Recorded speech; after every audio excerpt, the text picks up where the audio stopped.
ನೋಡಿ, ನಾನು ಭಾಳ ಸ್ಪಷ್ಟವಾಗಿ ತಮ್ಮ ಮುಂದೆ ಹೇಳಿದ್ದೇನೆ. ನಾನು 135 ಜನ ಇದ್ದಾಗ ಪ್ರಾದೇಶಿಕ ಪ್ರಾತಿನಿಧ್ಯತೆ ಅಥವಾ ಸಾಮಾಜಿಕ ನ್ಯಾಯ ಕೊಡೋದು ಭಾಳ ಕಷ್ಟದ ಕೆಲಸ. ಅದರಲ್ಲೂ ಕೂಡ ಒಂದು ಪ್ರಾಮಾಣಿಕ ಪ್ರಯತ್ನ ನಮ್ಮ ವರಿಷ್ಠರಿಂದ ಆಗಿದೆ. ಈಗ ಅದರಲ್ಲಿ ಎಲ್ಲರಿಗೂ ಕೂಡ ಸಮಾಧಾನ ಮಾಡಲಿಕ್ಕೆ ಆಗೋದಿಲ್ಲ. ಹೈಕಮಾಂಡ್ ಏನು ಡಿಸಿಷನ್ ತೊಗೊಳ್ತೀವಿ ಅದಕ್ಕೆಲ್ಲರೂ ಬದ್ಧರಾಗಿದ್ದಾರೆ ಅಂತ ಕೂಡ ಹೇಳಿದ್ದಾರೆ. ಹೌದು, there are lot of deserving people, ಇಲ್ಲ ಅಂತ ಯಾರೂ ಹೇಳ್ತಾ ಇಲ್ಲ. ನಮ್ಮಲ್ಲಿ ನಾಯಕತ್ವದ ಕೊರತೆನೂ ಇಲ್ಲ, ಸಾಮರ್ಥ್ಯದ ಕೊರತೆನೂ ಇಲ್ಲ. ಕಷ್ಟ ಏನಪ್ಪ ಅಂದರೆ ಬರೀ 15% ಅವ್ರಿಗೆ ಮಾಡ್ಬೋದು ನಾವು. 224ನಲ್ಲಿ ಬರೀ 15%ಗೆ ಮಾಡ್ಬೋದು, 33 ಜನಕ್ಕೆ ಮಾಡ್ಬೋದು ನಾವು. ಸೊ ಸ್ವಲ್ಪ ಸಹಜವಾಗಿ ಕಷ್ಟ ಅಲ್ಲ. 135 ಇದ್ದಾಗ 35 ಜನಕ್ಕೆ ಮಾಡು ಅಂದರೆ ಯಾರಿಗೆ ಬಿಡೋದು, ಯಾರಿಗೆ ಹಿಡಿಯೋದು ಹೇಳಿ? ಅದು ಅವ್ರು ಚರ್ಚೆ ಮಾಡಿರ್ತಾರಲ್ಲ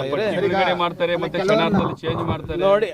ಅದೇ ದಟ್ ಈಸ್ ಪ್ರೆರೋಗೇಟಿವ್ ಆಫ್ ಪಾರ್ಟಿ ಅಲ್ಲ. ಇದು ನೀವು ಮಾಧ್ಯಮದಲ್ಲಿರೋದು, ನಂಬಲ್ಲಿ ಏನು ಚರ್ಚೆ ಆಗಿಲ್ಲ ನೋಡಿ. ಕ್ಯಾಬಿನೆಟ್ ಎಲ್ಲಿ ಯಾರು ಇರೋದು ಬಿಡೋದು ನನ್ನ ಆದ್ಯತೆ ಅಲ್ಲ, ಮುಖ್ಯಮಂತ್ರಿಗಳ ಆದ್ಯತೆ. ನೀವು ಮುಖ್ಯಮಂತ್ರಿಗಳ ಪ್ರಶ್ನೆ ನಾನು ಕೇಳಿದ್ರೆ ನಾನು ಹೇಳೋಕ್ಕಾಗ್ತದೆ? ಹೋಮ್ ಮಿನಿಸ್ಟರ್ ಜವಾಬ್ದಾರಿ ಕೊಟ್ಟಿದ್ದಾರೆ ಅಂತ ಹೋಮ್ ಮಿನಿಸ್ಟರ್ ತೆಗೆದ್ರೆ ಕಾರ್ಯಕರ್ತ ಅದೇ ನೋಡಿ. ಇಟ್ಸ್ ಅದೊಂದು ಸಾಮಾನ್ಯ ಪ್ರಕ್ರಿಯೆ ನಮ್ಮ ಪಾರ್ಟಿನಲ್ಲಿರ್ಬೋದು, BJPನಲ್ಲಿರ್ಬೋದು. ಒಂದು ಆಯ್ಕೆ ಪಟ್ಟಿ ಆದಮೇಲೆ ಹೋಗಿ ಹೈಕಮಾಂಡ್ ಅವರಿಗೆ ತೋರಿಸಿ ಅವ್ರದ್ದು ಏನಾದರೂ ಸಲಹೆ ಇದ್ದರೆ ಪಡೆದು ಬರೋದು. ಅದರಲ್ಲಿ ತಪ್ಪೇನಿದೆ? ಕೂಡ ಕೃಷಿ ಸಚಿವರು ಇದು ಆಗ್ತಿಲ್ಲ ಅಂತ ಈಗ ನಾಳೆ ಆಗುತ್ತಲ್ಲ ನೋಡಿ. ನಾನು ಹೇಳ್ದಂಗೆ ಎಲ್ಲ ಜಿಲ್ಲಾ ಉಸ್ತುವಾರಿಗಳು ಇದ್ದಾರೆ. ಇದಕ್ಕೋಸ್ಕರ ವಿಶೇಷವಾಗಿ ನೇಮಕ ಮಾಡಿದ್ದಾರೆ ಮುಖ್ಯಮಂತ್ರಿಗಳು. ಯಾವುದೇ ರೀತಿಯಾದಂಥ ತೊಂದರೆ ಆಗಬಾರ್ದಂತ ತಾನೇ ಮಾಡಿರೋದು. ಈಗ ನೀವೇನೇ ಹೇಳ್ಬೋದು, ಒಂದು ಮಾತ್ರ ಒಪ್ಪಬೇಕಾಗ್ತದೆ. ಕಳೆದ 2-3 ವರ್ಷದಲ್ಲಿ ಹಿಂದೆ ಕಾಣದಷ್ಟು ನಮಗೆ ಪರಿಹಾರ ರೈತರಿಗೆ ನಾವು ತಂದು ಕೊಟ್ಟಿದ್ದೀವಿ ನಮ್ಮ ಜಿಲ್ಲೆಯಲ್ಲಿ ಮತ್ತು ನಮ್ಮ ರಾಜ್ಯದಲ್ಲಿ. That is undebatable. Drinking water ಭಾಳ ಸಮಸ್ಯೆ ಇದೆ ಸರ್, ಕಲುಷಿತ ನೀರು ಬರ್ತಾ ಇದೆ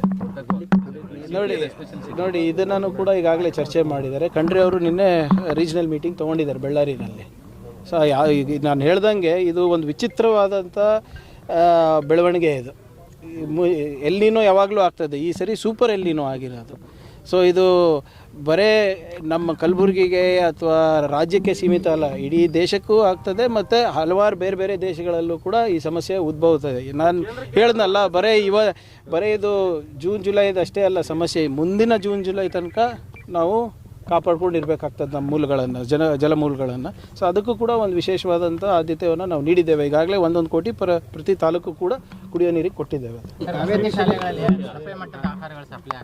ನೋಡಿ, ಅದು ಆಗಲೇ ತನಿಖೆ ಮಾಡ್ತಾ ಇದ್ದೀವಿ. ಈಗ ಎರಡು ಪ್ರಕರಣಗಳು ನಮ್ಮ ಕಲಬುರಗಿನಲ್ಲಿ ಆಗಿದೆ. ಒಂದು ಅಫಜಲ್ಪುರ ಮತ್ತು ಒಂದು ದಂಡೋತಿ ಶಾಲೆಯಲ್ಲಿ, ಚಿತ್ತಾಪುರ್ನಲ್ಲಿ, ಸೇಡಂನಲ್ಲೂ ಆಗಿದೆ. ಈಗ ಇದು ವಾರ್ಡನ್ಗಳ ಮೇಲೂ ಕೂಡ ಆ್ಯಕ್ಷನ್ ತೊಗೊಂಡಿದ್ದೀವಿ. ಮತ್ತು DCಗೆ ನಾನು ಕಟ್ಟುನಿಟ್ಟವಾದಂಥ ನಿರ್ದೇಶನ ನೀಡಿದ್ದೀನಿ. ಜಿಲ್ಲಾ ಮಟ್ಟದ ಅಧಿಕಾರಿಗಳು ಹೋಗಿ ಸರ್ಪ್ರೈಸ್ ವಿಸಿಟ್ ಮಾಡಬೇಕಾಗ್ತದೆ ಎಲ್ಲ ಕಡೆ ಅಂತ ಈಗಾಗಲೇ 4-5 ಕಡೆ ಮಾಡಿದ್ದಾರೆ. ಸ್ವಲ್ಪ ಇದನ್ನು ಹೆಚ್ಚು ರೀತಿಯಾಗಿ JDಗಳು ನೋಡ್ಕೋಬೇಕು. ಅವರಿಗೂ ಇವತ್ತು ಕರೆಸಿದ್ದೀನಿ ನಾನು.